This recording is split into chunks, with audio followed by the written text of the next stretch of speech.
გამარჯობა, ეთერშია ქრონიკა 17-ზე, მე ქეთი ქაშაკაშვილი ვარ, გამოშვებაში ნახავთ. სუსი ხელოვნური პროტესტის დაფინანსების სქემას სწავლობს, ვინ არიან აქციების ორგანიზატორები. სამართალდამცველებმა დროას ლიდერი ელენე ხოშტარია დააკავეს.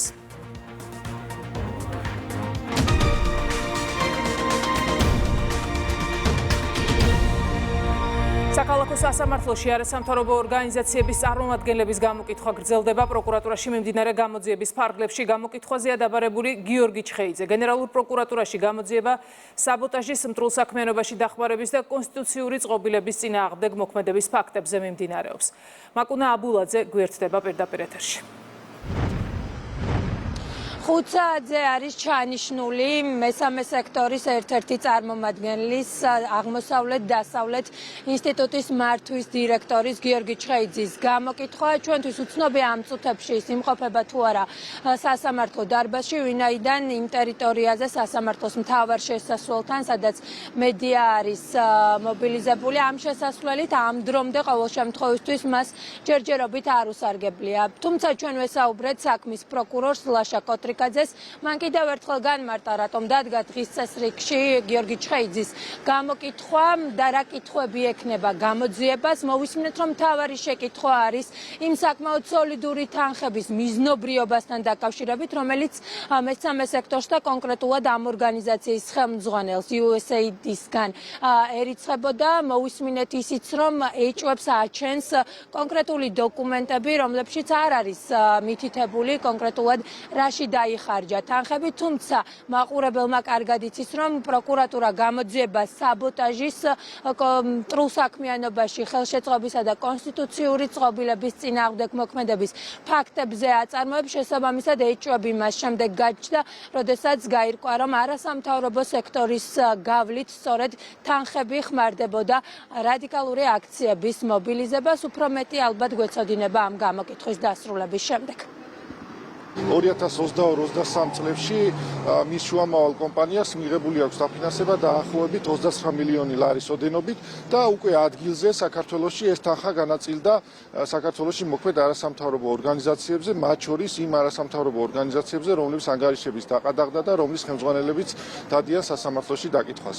კითხვები არის ბუნებრივია მიზნობრიობაზე, რამდენად კონტროლდებოდა ზუსტად იმ პროექტისთვის დაიხარჯა თუ არა, არის თუ არა ამის დამადასტურებელი დოკუმენტაცია. კომპანიის ერთ-ერთმა დირექტორმა ბრძანა, რომ მათ მხოლოდ უნდა დაედასტურებინათ, რომ პროექტი შესრულდა და არავითარი ფინანსური მხარე ამ კუთხით არ კონტროლდებოდა. ასევე თქვა ისიც, რომ ეს იყო პირდაპირ USAID-დან მოთხოვნა, რომ არასამთავრობოებს არ გართულებოდათ მუშაობა ამ კუთხით. ჩვენი აზრით ეს ცოტა საეჭვია, იმიტომ რომ ეხლა ერთ ფარატინა ფურცელზე შეიძლება დაწერონ, რომ რაღაც პროექტი შესრულდა და იმის უკან რა დგას, კიდე კაცშვილმა არ იცის. ეს არ არის პირველი შემთხვევა, როდესაც მესამე სექტორის წარმომადგენლები გამოკითხვაზე იმყოფებიან. კიდევ ერთხელ შეგახსენებთ, რომ პროკურატურა საქმეს იძიებს საბოტაჟის მტრულ საქმიანობაში ხელშეწყობისა და კონსტიტუციური წყობილების წინააღმდეგ მოქმედების ფაქტებზე. უფრო მეტი რა ინფორმაციას მიაწვდის საგამოძიებო უწყებას გიორგი ჩხეიძე გვეცოდინება გამოკითხვის დასრულების შემდეგ, რადგან მან თავად მოითხოვა, რომ ეს გამოკითხვა მაგისტრი მოსამართლის წინაშე წარმართულიყო. პირდაპირ ეთერში მაკუნა აბულაძე საუბრობდა. სამართალდამცველებმა ელენე ხოშტარია დააკავეს შინაგან საქმეთა სამინისტროში დროას ლიდერის მიერ ქართული ოცნების საარჩევნო ბანერის დაზიანების ფაქტზე გამოძიება მიმდინარეობს. უწყება განცხადებას ავრცელებს, რომელშიც ნათქვამია, რომ გამოძიების მასალების მიხედვით ბრალდებულმა მიმდინარე წლის 14 სექტემბერს თბილისში მელიქიშვილის გამზირზე პარტია ქართული ოცნება დემოკრატიული საქართველოს თბილისის მერობის კანდიდატის საარჩევნო ბანერები დააზიანა. ეს ადამიანები არავის არ აინტერესებს, საერთოდ დღის წესრიგიდან ამოღებულები არიან, არც მათი საქმიანობა, არც მათი ყოველდღიური ის ქმედებები, რასაც ახორციელებენ იმ ადამიანებთან ერთად, იმ მოძალადეებთან ერთად, საერთოდ არავის ინტერესი არ აქვს და უნდათ რომ დანაშაულებით თავი შეახსენონ ქვეყნის მოსახლეობას. კანონი არსებობს, როცა კანონს არ ღვევ, თან მიზანმიმართულად, გამიზნულად, იცი რომ საერთოდ არავის არ ახსოვხარ, არავის არ აინტერესებს, ცდილობენ რომ რაღაც ასეთი სისულელეებით, პერფორმანსებით შეახსენონ თავი საზოგადოებას. საზოგადოებამ იხილა ქმედება, რომელიც ერთმნიშვნელოვნად შეიცავს სისხლის სამართლის დანაშაულის ნიშნებს და ამ შემთხვევაში რა თქმა უნდა გასაკვირი არ არის ის, რომ განხორციელდა სათანადო სამართლებრივი რეაგირება. ჩვენ თუ გადავხედავთ პრაქტიკას, რომელიც ასეთ ტიპის დანაშაულებზე არის განვითარებული, ვნახავთ, რომ ნაკლებად ხდება ამ შემთხვევაში აღკვეთის ღონისძიების სახით პატიმრობის გამოყენება. არამედ როგორც წესი, უფრო მეტად არის ხოლმე გირავ ამ შემთხვევაში გამოყენებული. ეს იქნება ალბათ ერთგვარი ტესტი, თუ რას მოიმოქმედებს და შესაბამისად ჩვენ შეგვეძლება გარკვეული პასუხი გავცეთ კითხვას, რეალურად ხომ არ სურს მას, რომ თვითდაპატიმრების გზით, ციხეში ჩაჯდომის გზით თავი აარიდოს და განერიდოს იმ ეგრეთ წოდებულ პროტესტს, რომელსაც დღეს უკვე მაჯისცემა არ ესინჯება. თუ რაიმე გადასახდელი დააკისრეს, გადაიხდეს რუსეთიდან, ჩამოსდეს საკმაოდ სოლიდური, ძალიან ასეთი შესამჩნევად დიდი თანხა. საერთოდ არ გამოურიცხოთ კონსპირაციას. დავიხსენოთ, რომ ყველა ქვეყანა თავის ინტერესებისთვის მოქმედებს და რუსეთსაც არავით არის სურვილი არ აქვს საქართველოს ევროკავშირს დაუახლოვდეს. რატომაც არ უნდა აწყობდეს ის დაძაბულობა, რომელიც ევროკავშირის სახელით მიმდინარეობს და რომელსაც სათავეში უდგას ადამიანი, ვისაც თვითონვე აფინანსებს. ამ თანხით გათამამებული საკმაოდ ფინანსურად წელში გამართული ელენე ხოშტარიევ ლამობს, რომ სათავეში ჩაუდგეს ამ ექსტრემისტს და ვერავინ ვერ დაასწროს, ვერც ხაბეიშვილმა გადაასწროს და ვერც გედი ფოფხაძემ. სახელმწიფო უსაფრთხოების სამსახურში უკანონო შემოსავლების ლეგალიზების საქმეზე გამოძიება მიმდინარეობს. სუსი ასევე სწავლობს ხელოვნური პროტესტის დაფინანსების სქემას. სქემა გაშიფრული აქციებს უცხოური სპეცსამსახურების კონკრეტული წარმომადგენლები უწევენ ორგანიზებას. მნიშვნელოვანი როლი კი აქვთ უნივერსიტეტებს და ამ უნივერსიტეტების დატრენინგებულ სტუდენტებს. ძირითადად საუბარია ალასანიას უნივერსიტეტზე, ჯიპაზე, ილიას და თავისუფალ უნივერსიტეტზე. ცნობილია ისიც, ვინ არიან მათი კურატორები. იმედის კვირის ექსკლუზიურ რეპორტაჟში კონკრეტული გვარებიც დასახელდა.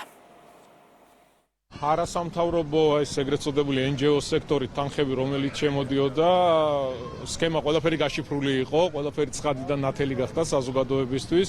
თუ როგორ ხდებოდა ამ ყველაფრის დაფინანსება წლების განმავლობაში და ინიღბებოდა ვითომ რაღაც კეთილ საქმეებს აკეთებდნენ და პირდებოდნენ ხალხს, რეალურად თანხები ხმარდებოდა რევოლუციების მოწყობას, იმ ადამიანების, იმ ტიპის ადამიანების შექმნას ის 30 აკაცუკი რო ყავს დღეს და სახელმწიფო გადატრიალების მცდელობებს. დღეს უკვე შემოიტანეს სიახლე უნივერსიტეტების გავლით უნდათ თანხების შემოტანა, თუმცა კიდევ ერთხელ მიმეორებ, ყველაფერს მიეხედება და ყველაფერს გაეცემა შესაბამისი პასუხი. აქ არის მთავარი ის ძალები, რომლებიც იბრძვიან ჩვენი ქვეყნის წინააღმდეგ, იმიტომ რომ ჩვენ რა დავალებაც მოგწევს ბჭყალებში, საქართველოს ხელისუფლებამ, ქართული ოცნების გუნდმა არ შეასრულა და ჩვენ დავიცავით ჩვენი ქვეყნის უსაფრთხოება. გაგარე ძალები მიხვდნენ, რომ ჩვენს ქვეყანაში შესაძლებელია მხუხტი აიწიოს მხოლოდ და მხოლოდ იმ პირების მიმართ, რომლებიც ჯერ ერთი რომ სისხლი უდუხთ, ახალგაზრდები არიან და მეორე მხრივ წლების განმავლობაში ის ნარატივი, რაც იყო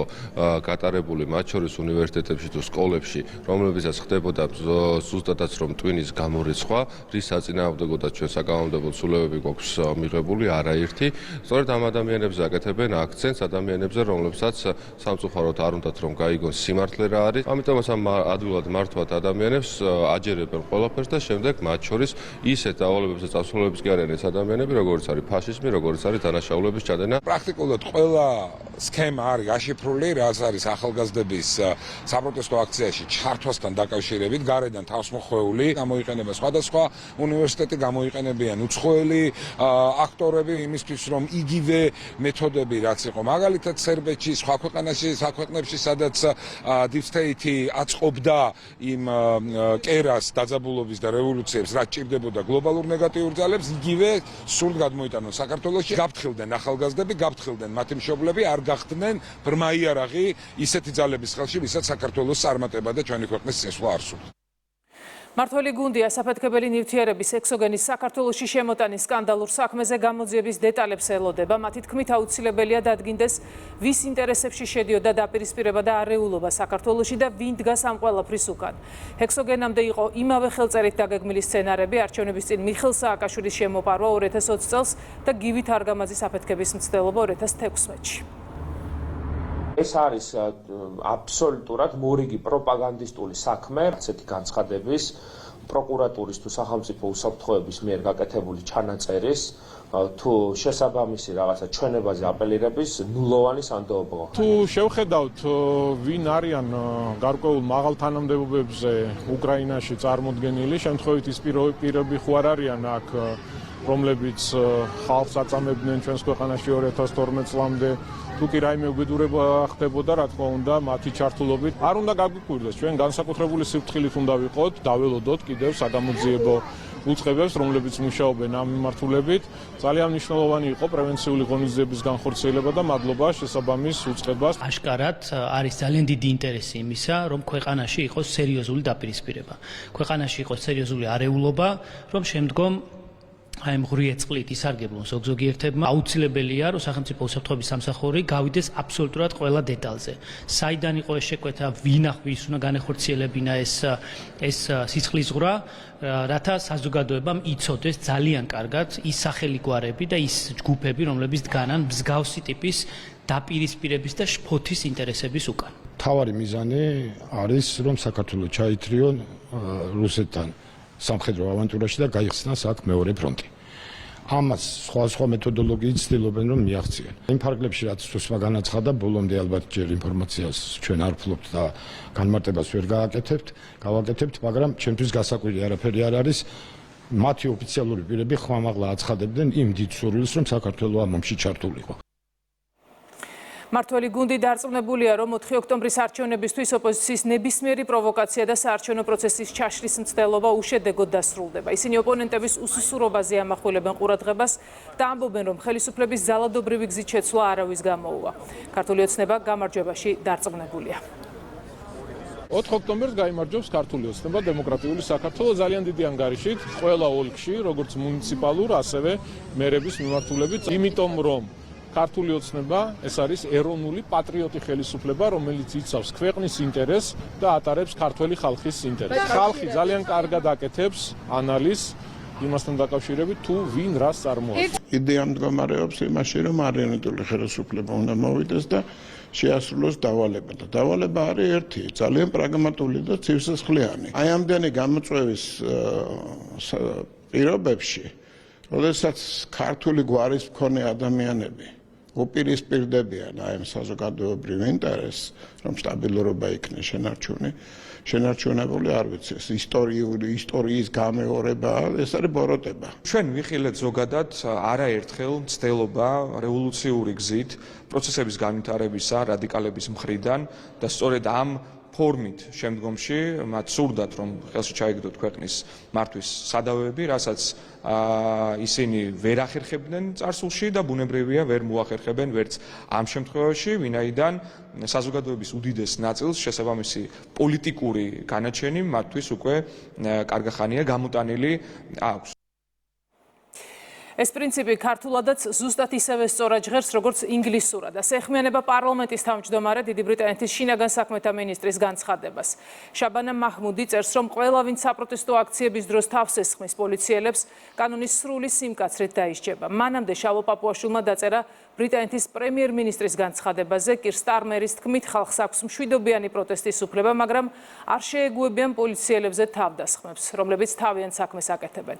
პარლამენტის თავმჯდომარემ აღნიშნა, რომ ეს სწორი მიდგომაა. მართველი გუნდი ეუთოოდირის ორმაგ სტანდარტზე მიუთითებს. ეუთოოდირმა საქართველოში მისიის გამოგზავნაზე უარი ვადების სიმცირით ახსნა. პარალელურად კი ცნობილი ხდება, რომ იმავე ვადებში ჩეხეთის 3-4 ოქტომბრის საპარლამენტო არჩევნებზე ეუთოოდირი 2 სექტემბრის მიწვევის საფუძველზე დამკვირვებლებს აგზავნის. ქრონიკის კითხვის საპასუხოდ ეუთოოდირმა დაადასტურა, რომ არსებული პრაქტიკით მისიას არჩევნებამდე 2-3 კვირით ადრე აგზავნიან.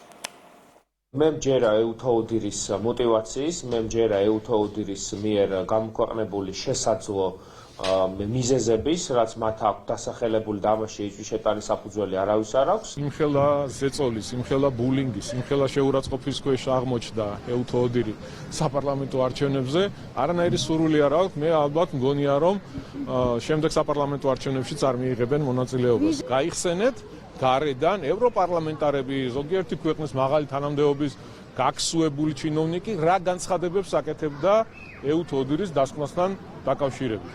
ტყუილი, სიბინძურე, ცილისამება, მუქარები და რა თქმა უნდა იმ ადამიანებს არ აქვს სურვილი რომ იგივე ზეწოლის ქვეშ აღმოჩნდნენ. ზუსტად იგივე ვადებში 2008 წელს ისინი ჩამოვიდნენ დააკვირდნენ არჩევნებს. რა თქმა უნდა, ევთოდირმა ვერანაირი არგუმენტი ვერ დადო თუ რატომ ვერ ჩამოდის და ამით ფაქტობრივად მან აღიარა, რომ როგორც ჩანს, წინა გამოცდილებებიდან გამომდინარე, ევთოდირი დარწმუნებული არის, რომ საქართველოში 4 ოქტომბერს არჩევნები ჩატარდება ძალიან მაღალი სტანდარტით, კონკურენტულ გარემოში, გამჭვირვალედ და ამორჩევლის ნება იქნება გამოხატული. შესაბამისად, სწორედ ამიტომ, რომ ყველაფერი ასე იქნება, არ უნდათ აქ ჩამოსვლა და აქ კიდევ ერთხელ ვწმუნდებით, თუ როგორ წნეხს განიცდიან ისინი და როგორ წნეხს განიცდიდნენ აქამდეც საქართველოსთან მიმართებაში, მაგრამ მიუხედავად ამისა, რა თქმა უნდა, არჩევნები ჩატარდება ძალიან მაღალი სტანდარტით. მესამე დღეა ევროკავშირისა და პოლონეთის საელჩოები ქრონიკის კითხვებს არ პასუხობენ, საქმე კი სიძულვილის ენისა და ძალადობის სახალისებას ეხება. ამჯერად საუბარია ანანო ცინცაბაძეზე, რომელიც ზიზღის ენით გამოირჩევა, ფინანსდება პოლონეთიდან და კავშირები აქვს ევროკავშირის ელჩთან.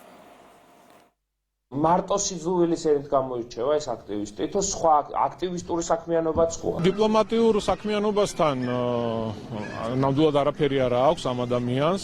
ჩვეულებრივი რადიკალი არის, ვინც ქვეყანაში ემსახურება სიძულვილის გაღვივებას, საზოგადოების გახლეჩვის მცდელობას, ვინც ემსახურება პოლარიზაციის გახმოვებას, რა თქმა უნდა, ყველა რადიკალია. ეს ადამიანები იმართებიან გარედან ფინანსდებიან. ის რომ ძალიან მძიმედ იქცევიან ევროკავშირის ქვეყნის ზოგიერთი ელჩი და თვითონ ევროკავშირის ელჩი არის ფაქტი. ის რომ ვენის კონვენცია არ აინტერესებთ და თვითონ გათელილი ესეც არის ხაზგასმით სათქმელი. მაშინ, როდესაც ქვეყანაში ხვდები რადიკალებს, ხვდები გამორჩეულ ადამიანებს, რომელთა საქმიანობის მიზანსაც სრულად აწარმოადგენს მშვიდობიანი პროცესების წარმართვა და პირიქით, შენ როგორც ევროკავშირის პირველი დიპლომატი საქართველოში არ ერიდები ამ მოცემულობას, არ არის შენი განცხადებებით გამიჯვნა რადიკალიზმისგან და პირიქით ხელს უწყობ რადიკალიზმის ახალისებას, ცხადია, ამით არის აბსოლუტურად ყველაფერი ნათქვამი.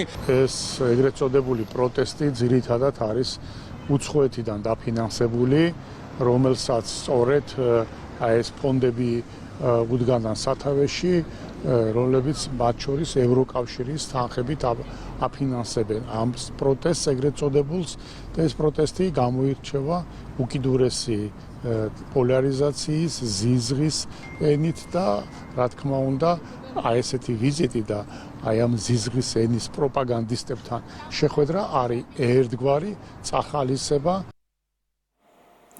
აქტივისტი ბადრი ოყუჯავა სოციალურ ქსელში ვიდეოს ავრცელებს, სადაც მიანიშნა, რომ კადრებში ბიძინა ივანიშვილი ჩანს, თან ურთავს კომენტარს, რომელიც მისი მტკიცებით ასახავს 1992 წელს მოსკოვში შევარდნაძესთან თბილისიდან ქართველების ჩასვლას. ახსენებს გია ვოლსკისაც. ქრონიკა დაუკავშირდა გზავნილის ავტორს, კომენტარის დროს მან უკან დაიხია და საუბარი კგბ-სა და კომპარტიის არქივზე გადაიტანა. ეს კადრები YouTube-ზე ხომ არის ღია ხელმისაწვდომი. შეგიძლიათ ნახოთ და თქვენ თვითონ უნდა გააკეთოთ დასკვნა. მე ვარ ისტორიკოსი და ერთი რაღაც თუ ამას გააშუქებ და ესეც გააშუქეთ, რომ მესამე წელია არქივები, კგბ-ს და კომპარტიის არქივები არის დახურული და ეგ არქივები გახსნენით. იუსტიციის სამინისტროში უწყებათა შორისი კომისიის მორიგის ხდომა გაიმართა. ხდომაზე კომისიის წევრებმა მოისმინეს და განიხილეს საარჩევნო გარემოს მონიტორინგის პროცესში მედიაში გავრცელებული ინფორმაცია საჯარო სამსახურში დასაქმებული პირების მიერ საარჩევნო კანონმდებლობის შესაძლო დარღვევების შესახებ. ასევე ყურადღება გამახვილდა მერობის კანდიდატის საარჩევნო შტაბთან საპროტესტო აქციის დროს მომხდარ ცალკეულ ინციდენტებზე. უწყებათა შორისი კომისია საარჩევნო პროცესში ჩართულ სუბიექტებს მოუწოდებს იმოქმედონ კანონით დადგენილ ფარგლებში და ხელი შეუწყონ წინა საარჩევნო პერიოდის თავისუფალ და მშვიდობიან გარემოში წარმართვას. მნიშვნელოვანია წინასაარჩევნო კამპანია და წინასაარჩევნო პერიოდი ქვეყანაში მიმდინარეობდეს მშვიდ გარემოში. საუბარი იყო რა თქმა უნდა იმ ინციდენტზე, რომელიც ადგილი ჰქონდა თბილისის მერობის კანდიდატის საარჩევნო შტაბთან რამდენიმე დღის წინ. მოვისმინეთ შესაბამისი სამართალდამცავი ორგანოებისაგან რეაგირების შესახებ. კომისია მოუწოდებს ყველა სუბიექტს, რომელიც მონაწილეობს ამ არჩევნებში, ან იმ სუბიექტებსაც, რომლებიც არ მონაწილეობენ არჩევნებში და ერჩეს პროტესტის გზა, რომ ეს პროტესტი გამოხატული იყოს კანონით დადგენილ ჩარჩოებში. საარჩევნო ადმინისტრაცია გააგრძელებს თანამშრომლობას როგორც კომისიის, ისე სხვა ნებისმიერ ფორმატში, რაც კანონით არის განსაზღვრული ჩართულ მხარეებთან და ყოველკვირეულ რეჟიმში კომისიის ფორმატში მზად ვართ უპასუხოთ ყველა შეკითხვას, ყველა სურვილს იმისთვის, რომ მომავალი ადგილობრივი თვითმმართველობის არჩევნები იყოს უკეთესად ადმინისტრირებული. საარჩევნო ადმინისტრაციამ ქვეყნის მასშტაბით 207 საარჩევნო უბანზე იმიტირებული კენჭისყრა ჩაატარა, რომელშიც მონაწილეობდა საარჩევნო უბნების 1500-მდე წევრი და ტექნიკური პერსონალი. იმიტირებული კენჭისყრის პროცესის მიმდინარეობას სიღნაღში პირადად გაეცნო ცენტრალური საარჩევნო კომისიის თავმჯდომარე გიორგი კალანდარიშვილის თქმით, იმიტირებული კენჭისყრის გამართვის მიზანი არა მხოლოდ არჩევნებისთვის მზადყოფნის, არამედ საარჩევნო უბნებზე ტექნოლოგიური საშუალებებისა და ლოგისტიკური საკითხების რეალურ გარემოში პრაქტიკული შემოწმებაა. იმიტირებული კენჭისყრის მიზანი არის კიდევ ერთხელ არჩევნებამდე ვნახოთ ტექნოლოგიური საშუალებების მზაობა, ლოგისტიკისა და ადმინისტრირების სხვა ასპექტები, მათ შორის ჩვენი სწავლების შედეგები თუ როგორ ახორციელებენ შესაბამისი საუბნო საარჩევნო კომისიის წევრები მიღებული ცოდნის პრაქტიკაში იმპლემენტაციას. პრემიერ-მინისტრი ირაკლი კობახიძე ბულგარეთის რესპუბლიკაში საქართველოს ახლად დანიშნულ საგანგებო და სრულუფლებიან ელჩს ზურაბ ხამაშურიძეს შეხვდა. მთავრობის მეთაურმა დიპლომატს თანამდებობაზე დანიშვნა მიულოცა და მომავალ საქმიანობაში წარმატებები უსურვა.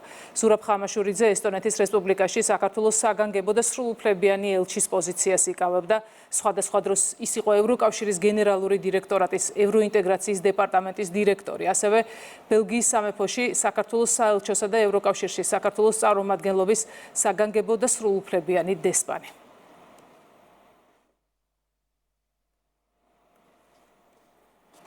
შინაგან საქმეთა სამინისტროს ცენტრალური კრიმინალური პოლიციის დეპარტამენტის და ფინანსთა სამინისტროს შემოსავლების სამსახურის საბაჟო დეპარტამენტის თანამშრომლებმა უცხო ქვეყნის მოქალაქე ნარკოდანაშაულის ბრალდებით დააკავეს. სამართალდამცველებმა თბილისის საერთაშორისო აეროპორტში ბრალდებულის ბარგის შემოწმების შედეგად 34 შეკვრად დაფასუებული 19 კილო და 400 გრამი ნარკოტიკული საშუალება მარიხუანა ნივთმტკიცებად ამოიღეს. მას ბრალი განსაკუთრებით დიდი ოდენობით ნარკოტიკული საშუალების უკანონო შეძენა შენახვასა და განსაკუთრებით დიდი ოდენობით ნარკოტიკული საშუალების საქართველოში უკანონო ჩემოტანა შეედება. დანაშაული 20 წლამდე ან უვადო თავისუფლების აღკვეთას ითვალისწინებს. სამართალდამცავების მიერ ჩატარებული საპოლიციო ღონისძიების შედეგად აღკვეთილია 20 კილომდე ნარკოტიკული საშუალების საქართველოში შემოტანის ფაქტი. თბილისის საერთაშორისო აეროპორტში დაკავებულია უცხო ქვეყნის მოქალაქე, რომლის ბარგის შემოწმებისას აღმოჩენილია 19 კილო და 400 გრამი ნარკოტიკული საშუალება მარიხუანა. საქართველოს საზღვრის დაცვა ჩვენი უმნიშვნელოვანესი პრიორიტეტია, რათა მინიმუმამდე დავიყვანოთ ნარკოტიკული საშუალებების შემოტანისა და გავრცელების ფაქტები. რენტგენის სკანერით შემოწმების დროს ერთ-ერთ ჩანთაზე გამოვიკვეთა საეჭვო კონტურები, მოვახდინე ამ ჩანთის საბაჟო სტიკერით ნიშანდება, რაც გულისხმობს ამ ჩანთის შემდგომ ფიზიკურ დათვალიერებას. ეს მგზავრი შევიყვანე სპეციალურად გამოყოფილ საბაჟოს ოთახში. მგზავრი ცდილობდა, რომ ჩანთა არ გაეხსნა, იმ მიზეზით, რომ არ ჰქონდა გასაღები, ჩანთა იყო დაკეტილი. სპეციალური ხელსაწყო საშუალებით შევძელით ჩანთის გახსნა, სადაც აღმოჩნდა სავარაუდოდ ნარკოტიკული ნივთიერება. მგზავრი იყო იაპონიის მოქალაქე, ის მოძრაობდა ტოკიო, ბანგკოკი, მუმბაი, თბილისის მარშრუტით. პროკურატურამ ნარკოტიკული საშუალების, მათ შორის დიდი და განსაკუთრებით დიდი ოდენობით უკანონო შეძენა შენახვის, რეალიზაციის და რეალიზაციის ხელშეწყობის ფაქტებზე 42 ადამიანს ბრალდება წარუდგინა, ბრალდებულებს შორის უცხო ქვეყნის მოქალაქეებიც არიან. პროკურატურის შუამდგომლობის საფუძველზე სასამართლომ ბრალდებულების ნაწილს პატიმრობა უკვე შეუფარდა, ხოლო ნაწილის მიმართ აღკვეთის ღონისძიებას სასამართლო კანონით დადგენილ ვადაში განიხილავს. გამოძიებით დადგინდა, რომ დაკავებულმა პირებმა უკანონოდ შეიძინეს და ინახავდნენ სხვადასხვა სახეობის და რაოდენობის, მათ შორის დიდი და განსაკუთრებით დიდი ოდენობით ნარკოტიკულ საშუალებებს, რომლის რეალიზაციასაც ახორციელებდნენ. ასევე ნარკოტიკულ ნივთიერებებს რეალიზაციის მიზნით სხვადასხვა ლოკაციებზე ათავსებდნენ. გატარებული ღონისძიებების შედეგად ამოღებულია ნარკოტიკული საშუალებები, ჰეროინი, კოკაინი, ალფა-პევები, ბუპრენორფინი, სუბოქსინი, მეტადონი, კეტამინი, მეფედრონი, MDMA, მარიხუანა და სხვა პროკურატურის შუამდგომლობის საფუძველზე სასამართლო ბრალდებულების ნაწილის პატიმრობა უკვე შეუფარდა, ხოლო ნაწილის მიმართ აღკვეთის ღონისძიება სასამართლო კანონით დადგენილ ვადაში განიხილავს. იანვარ-აგვისტოში საქართველოში საქონლით საგარეო სავაჭრო ბრუნვა $16 მილიარდ მეტი შეადგინა, ეს კი გასული წლის ანალოგიურ პერიოდს 8.8%-ით აღემატება. საგარეო სავაჭრო ბრუნვის მაჩვენებელში გაზრდილია როგორც ექსპორტი, ასევე იმპორტი. სტატისტიკის ეროვნული სამსახურის ინფორმაციით 2025 წლის მეორე კვარტალში 10.3%-ით გაიზარდა საშუალო თვიური ნომინალური ხელფასიც, რომელმაც 2212 ლარი შეადგინა. 2025 წლის 8 თვის მონაცემების მიხედვით საქონლის ექსპორტის მოცულობა 6.7%-ით გაიზარდა და 4 მილიარდ 450 მილიონი ამერიკული დოლარი შეადგინა, რაც შეეხება იმპორტის მონაცემებს დაახლოებით 9.7%-იანი ზრდა დაფიქსირდა და აღნიშნულმა მაჩვენებელმა 11 მილიარდ 800 მილიონ ამერიკულ დოლარს გადააჭარბა. იანვარ-აგვისტოს მონაცემებით ექსპორტის რეკორდული მაჩვენებელი ფიქსირდება, კერძოდ დაახლოებით 7%-იანი ზრდა გვაქვს და ექსპორტის მოცულობა 4.4 მილიარდ 100 დოლარს აჭარბებს. რა თქმა უნდა, აღნიშნულს ხელს უწყობს ის სავაჭრო შეთანხმებები, რომელიც საქართველოს გააჩნია მსოფლიოს თითქმის ყველა მსხვილ ქვეყანასთან, მათ შორის გამოყოფდი ევროკავშირს, ჩინეთს, ყურის ქვეყნებს და რეგიონის ქვეყნებს. ასევე უნდა აღინიშნოს, რომ აღნიშნული ტენდენციების შენარჩუნებას ხელს უწყობს ის სახელმწიფო პროგრამები, რომელიც მიმართულია ქვეყნის შიგნით წარმოების ზრდაზე და მათ შორის კონკურენტუნარიანი წარმოების განვითარებაზე, რომელიც მიმართულია საექსპორტო ბაზრების მაქსიმალურად ათვისებაზე. გარემოს დაცვისა და სოფლის მეურნეობის მინისტრი ისრაელის სახელმწიფო სოფლის მეურნეობისა და სურსათის უვნებლობის მინისტრს შეხვდა. ორმხრივ შეხვედრაზე განსაკუთრებული ყურადღება გამახვილდა ორ ქვეყანას შორის სოფლის მეურნეობის სფეროში თანამშრომლობის გაძლიერებაზე. გადაწყდა სამუშაო ჯგუფის შექმნა, რომელიც იმუშავებს როგორც სოფლის მეურნეობის, ასევე ვაჭრობის დარგში. შემუშავდება თანამშრომლობის მემორანდუმიც.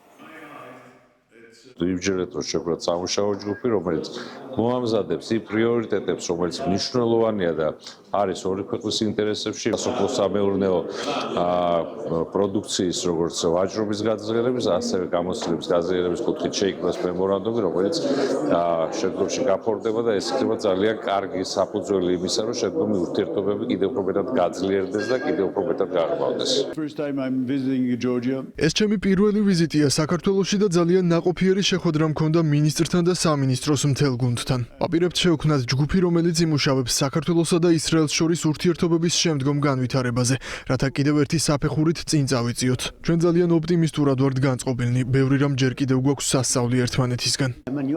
მე ისრაელის ახალი ელჩი ვარ საქართველოში და მოხარული ვარ, რომ მივესალმები ჩემი ქვეყნის სოფლის მეურნეობის მინისტრს ოფიციალური ვიზიტით. საქართველოში ერთ თვეზე ნაკლებია რაც ვიმყოფები და უკვე ორ მინისტრს შევხვდი. ეს კარგი ნიშანია და ადასტურებს ისრაელსა და საქართველოს შორის არსებულ მჭიდრო ურთიერთობებს. ასევე ჩვენი პარტნიორობის გაძლიერების და განვითარების დიდ შესაძლებლობებს მრავალ სფეროში. სკოლის მოსწავლეებს და სტუდენტებს სწავლის დაწყებას ულოცავენ. პრემიერ-მინისტრი და პრეზიდენტი მიხეილ ყაველაშვილი წერს, რომ ეს დღე ყოველთვის სავსეა სიხარულით და ახალი შესაძლებლობების იმედით. მთავრობის მეთაური კი აღნიშნავს, რომ განათლების უწყვეტი პროცესი კრიტიკული აზროვნების განვითარების, საკუთარი შესაძლებლობების შეცნობის და ღირსეულ მოქალაქედ ჩამოყალიბების გზაა.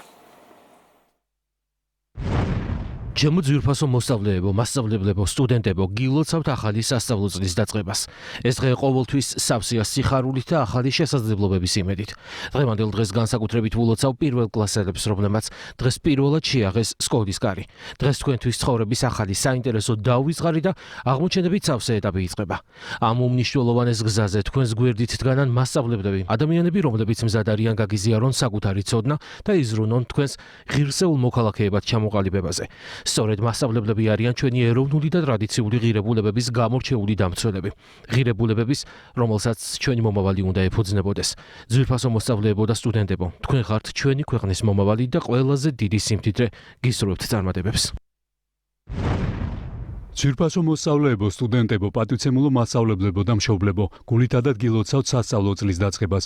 განსაკუთრებით ულოცავ მათ, ვინც წელს პირველად შეაღო სკოლის ან უნივერსიტეტის კარი და ცხოვრების ერთ-ერთ ყველაზე საპასუხისმგებლო და ამავდროულად საინტერესო ეტაპი დაიწყო. განათლების უწყვეტი პროცესი კრიტიკული აზროვნების განვითარების, საკუთარი შესაძლებლობების შეცნობისა და რაც თავარია, ღირსეულ მოქალაქედ ჩამოყალიბების გზა. ამ გზაზე მომავალი თაობის მთავარი თანამგზავრები არიან მასწავლებლები და პროფესორები. მადლობას ვუხდი მათ დაუღალავი შრომისთვის. მადლობა მშობლებსა და ოჯახებს, რომელთა მხარდაჭერა და თანადგომა უდიდესი ძალაა შვილებისთვის. თანამედროვე სამყაროს გამოწვევების ფონზე სწორედ ხარისხიანი განათლებაა ჩვენი ქვეყნის ერთიანობის, განვითარებისა და სიძლიერის ქვაკუთხედი. ამიტომ განათლების მხარდაჭერა ჩვენი მთავრობის უმთავრეს პრიორიტეტად რჩება. საინტერესო და წარმატებებით სავსე ახალ სასწავლო წელს გისურვებთ. ბიზინა ივანიშვილის ადვოკატი თეიმურაზ წიქვაძე გიორგი ბაჩიაშვილთან დაკავშირებით მიმდინარე სამართლებრივი დავის შესახებ განცხადებას ავრცელებს.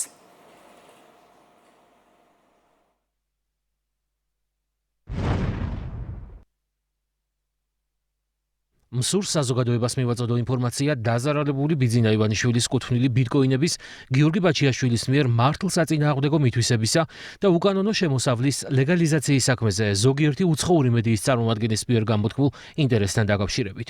აღნიშნულ საკითხზე, როგორც ბიძინა ივანიშვილის წარმომადგენელს, დამიკავშირდნენ გარდიანის ჟურნალისტი დანიელ ბოფეი და ფილიპ შიშკინი, ეგრეთ წოდებული ფრილანსერი ჟურნალისტი, რომელიც მისივე განმარტებით სტატიას ამზადებდა New York Times-ისთვის.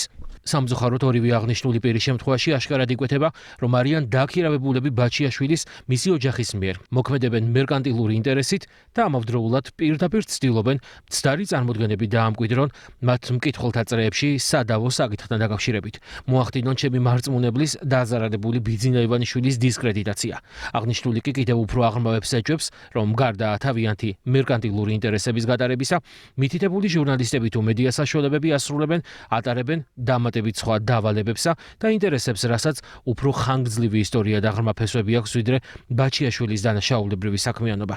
ზემოაღნიშნულის პირდაპირი დასტურია ბატონი დანიელ ბოფეის ბოლო კომუნიკაციის მცდელობა ჩემთან. კერძოდ 2025 წლის 12 სექტემბერს სამუშაო დღის ბოლოს ელექტრონულ პოსტაზე მივიღე დანიელ ბოფეის წერილი. წერილი ელექტრონულ პოსტაზე გამოიგზავნა 17 საათზე, ხოლო მე პირადად გავეცან იმას მოგვიანებით, რომელშიც იყო მოცემული რამდენიმე აბსტრაქტული შინაარსის უსაფუძვლო ბრალდება, მაგალითად, ბატონი ბაჩიაშვილი ბატონი ივანიშვილის პირადი პატიმარია. ბატონი ივანიშვილს აკლია თანაგრძნობა და შესაძლოა ბოროტი იყოს და მსგავსი აბსურდული მოსაზრებები, რომელიც გაჟღერდა ბაჩიაშვილის დედის მიერ. ამასთან ბატონმა ბოფეიმ ჩემი მხრიდან კომენტარის გაკეთების სურვილის არარსებობის შემთხვევაში კატეგორიული ფორმით მოითხოვა აღნიშნულის განხორციელება იმავე დღის საღამოს 6 საათამდე ბრიტანული დროით. ამავდროულად ამ უსაფუძვლო დაუსაბუთებელი ბრალდებების პრესაში გაჟღერების აუცილებლობა დაასაბუთა იმით, რომ ამერიკის შეერთებული შტატების სახელმწიფო დეპარტამენტმა დეკემბერში მიიღო გადაწყვეტილება დააწესო სანქციები ბატონი ბიძინა ივანიშვილის მიმართ, თითქოს საქართველოში დემოკრატიული ინსტიტუტების ძირის გამოთხრის, ადამიანის უფლებების დარღვევის ხელშეწყობისა და ფუნდამენტური თავისუფლებების შეზღუდვის გამო. ბრიტანელი ჟურნალისტის ეგრეთ წოდებული კითხვები ჩამოყალიბებულია დედის ბრალდებების სახით, მოკლებულია ყოველგვარ კონკრეტიკასა და საფუძველს. აშკარაა, რომ მიზანი ჟურნალისტის არის არა საქმის შესახებ რეალური ვითარების გარკვევა, მით უფრო იმის გათვალისწინებით, რომ საზოგადოებისთვის საჯაროდ არაერთხელ მოვახდინეთ საქმის ირგვლივ არსებითი განმარტებები და არც ერთხელ აღნიშნულზე არ უპასუხიათ არც ბაჩიაშვილს და არც მის ადვოკატებს, არამედ უარყოფითი შინაარსით ფორმულირებული ინფორმაციის გავრცელება მედია სივრცეში. ამას ვიადასტურებს წერილის გამომგზავნის დრო და მასზე რეაგირებისთვის განსაზღვრული პერიოდი. როგორც აღნიშნა, წერილი გამოიგზავნა პარასკევს 2025 წლის 12 სექტემბერი სამუშაო დღის დასასრულს და მასში კატეგორიული ფორმით განსაზღვრული იყო მხოლოდ 3 საათი რეაგირებისთვის.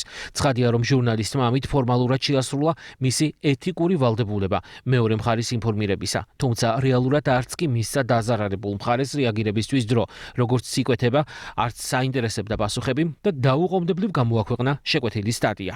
აღსანიშნავია ისიც, რომ ჩვენი პირველი კომუნიკაციის შემდგომ ბატონ დანიელ ბოფეის მისთან, რა დროსაც მან ასევე უაპელაციოდ განმისაზღვრა პასუხებისთვის დროის ჩარჩო, შემდგომ გადააცილა სტატიის გამოქვეყნების ჩემთან გაჟღერებულ ყოველგვარ ვადას და ამავდროულად ჩემი პასუხები ასახა მაქსიმალურად ზოგადი, უღიმღამო ფორმითა და შინაარსით, ხოლო ზოგიერთ შემთხვევაში საერთოდ არასახა. ნათლად ავუხსენი მას, რომ მისი არაკეთილსინდისიერი ქმედებები მიუღებელი იყო ჩემთვის და ვწყვეტდი მასთან კომუნიკაციას. ეს ბუნებრივიც იყო, რადგან ცალსახად გამოიკვეთა, რომ მისი სურვილი იყო არა ჩემი დასაბუთებული პასუხების მიღება და მისი იმ კითხველისთვის გაცნობა, არამედ დაზარალებული მხარის პოზიციების გაგება და გამოსაქვეყნებელი სტატიების დამკვეთებისთვის მისაღები ფორმით მომზადება, რასაც მხოლოდ ერთი მიზანი გააჩნდა: მაქსიმალურად უარყოფით კონტექსტში წარმოეჩინათ ბატონი ბიძინა ივანიშვილი. აქვე მოკლედ შევეხები დანიელ ბოფეის მიერ მის ბოლო ელექტრონულ წერილში ბიძინა ივანიშვილის სანქცირებასთან დაკავშირებით მტკიცებით ფორმაში ასახულ მსჯელობას. თითქოს იგი დაასანქცირეს საქართველოში დემოკრატიული ინსტიტუტების ძირის გამოთხრის, ადამიანის უფლებების დარღვევის ხელშეწყობისა და ფუნდამენტური თავისუფლებების შეზღუდვის გამო.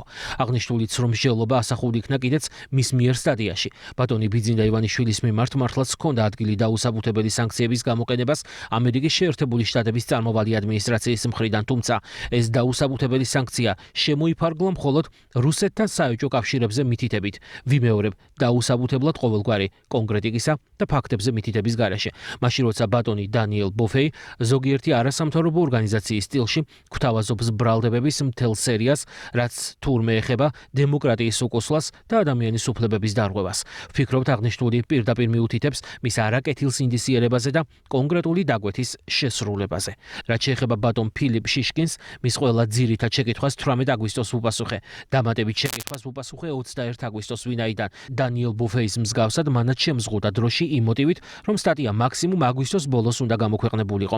დღეს კი, როდესაც მიილია სექტემბრის თვის ნახევარი, სტატია კვლავაც არ არის გამოქვეყნებული და ჩემს მიერ გაცემული პასუხები ასახული. შესაბამისად, გვაქვს იგივე მოცემულობა, რაც პირველ შემთხვევასთან დაკავშირებით იქნა აღწერილი ჩემს მიერ. სამწუხაროდ, მართული მედიის მიერ დამკვეთების დავალებების შესრულება და ობიექტურად არსებული სურათის სრული უგულებელყოფა. თბილისის სახელმწიფო სამედიცინო უნივერსიტეტის პირველ კურსელებს სასწავლო წლის დაწყება ჯანდაცვის მინისტრმა მიულოცა. დაჯილდოვდნენ სამედიცინო უნივერსიტეტში ჩარიცხული პირველ კურსელები, რომლებმაც ეროვნულ გამოცდებზე ყველაზე მაღალი ქულები მიიღეს. ყველა სტუდენტს ულოცავ დღევანდელ დღეს მათთვის სრულიად ახალი ცხოვრება იწყება, ახალი ეტაპი მათი ცხოვრებისა, პროფესიული მოღვაწეობის და განსაკუთრებულად მნიშვნელოვანია ეს დღე თითოეული მათგანის ცხოვრებაში და განსაკუთრებული მილოცვა და განსაკუთრებულად დიდი წარმატების სურვილით მინდა მიულოცო ეს დღე ყველა ადამიანს, ვინც არჩევანი გააკეთა მედიცინის მიმართულებაზე.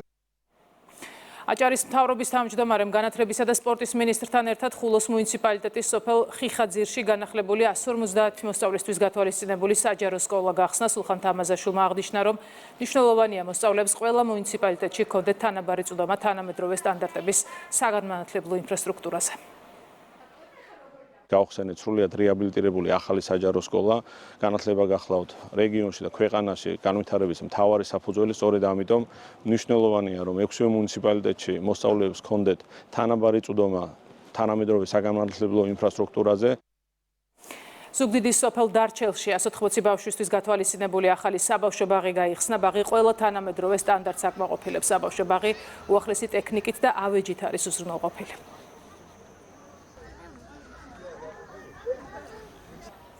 თბილისის მერია წყნეთის გზატკეცილზე მულტიფუნქციურ სპორტულ ცენტრს ააშენებს, რომელიც მოიცავს ფეხბურთის დახურულ მოედანს, პადელის 2 კორტს, ფიტნეს დარბაზს და ღია საცურაოს მოძრავი გადახურვით. ტერიტორიის განაშენიანების ფართობი 7272 კვადრატული მეტრია, დახურული შენობის ფართობი კი 4494 კვადრატული მეტრი. პირველად გაკეთდება დედაქალაქში ღია საცურაო აუზი. ასევე პროექტის ფარგლებში გათვალისწინებულია დახურული საფეხბურთო საკალათბურთო მოედნები, სპორტული სივრცეები, ჩოგბურთის და პადელის კორტები. რა თქმა უნდა, ასევე საკვები ობიექტიც იქნება გათვალისწინებული. აი ეს ტერიტორია ახლა რასაც ხედავთ ჩვენ ზურს უკან, მთლიანად იქნება ათვისებული, გამოყენებული. აქ არის საკმაოდ კარგი ხელმცენარეები, რომელიც შენარჩუნებული იქნება და პარკიც გაკეთდება, რომელიც კეთილმოწყობილი იქნება ყველანაირად. ეს პროექტი იქნება გამორჩეული სხვა პროექტებისგან, ვინაიდან აქ იქნება გამოყენებული კიდევ უფრო ახალი და თანამედროვე სტანდარტები, საცურაო აუზი იქნება ღია და მოსახლეობისთვის იქნება ხელმისაწვდომი სერვისები. მიმდინარეობს დაგეგმარება, პროექტირება და ვემზადებით ასევე სამშენებლო სამუშაოების შესყიდვისთვის. Daam წუთებში ქრონიკისთვის ცნობილი გახდა, რომ ელენე ხოშტარიას დაკავებიდან რამდენიმე საათში მისი მამის გოგი ხოშტარიას ანგარიშზე რუსეთის ფედერალური ბიუჯეტიდან 9 მილიონი რუბლი ჩაირიცხა, რაც დაახლოებით $110,000 ექვივალენტია. ქრონიკა 17-ზე დასრულებულია, რამდენიმე წუთში იმედის ეთერს თეა სიჭინავა განაგრძობს სტუმრებთან ერთად, მე გემშვიდობებით ნახვამდის.